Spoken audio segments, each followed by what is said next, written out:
చంద్రశేఖర పరమాచార్య స్వామి వారికి నడిచే దేవుడు అని పేరు.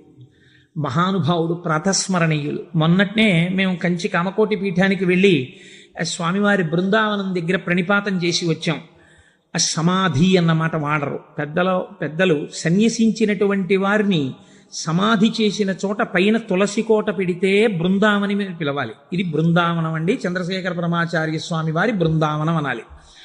అలా కాకుండా సమాధి మీద శివలింగం ఉంటే బృందావనం అనకూడదు, అధిష్టానము అనాలి. ఇది రమణ మహర్షి యొక్క అధిష్టానం అండి అనాలి. రమణాశ్రమంలోకి వెళ్ళారనుకోండి, మీరు ఇది రమణ మహర్షి సమాధనో రమణ మహర్షి బృందావనమనో మీరు ఉచ్చరిస్తే మీ యందు దోషం పడుతుంది. అలా అనకూడదు. ఇది రమణుల అధిష్టానము అని పిలవాలి. ఎందుకంటే దాని మీద శివలింగం ఉంటుంది కనుక. అటువంటి బృందావనం చంద్రశేఖర పరమాచార్య స్వామి వారి బృందావనం దగ్గర మేము మొన్న ప్రణిపాతం చేసి వచ్చే అదృష్టాన్ని పరమాచార్య స్వామి మాకు అనుగ్రహించారు.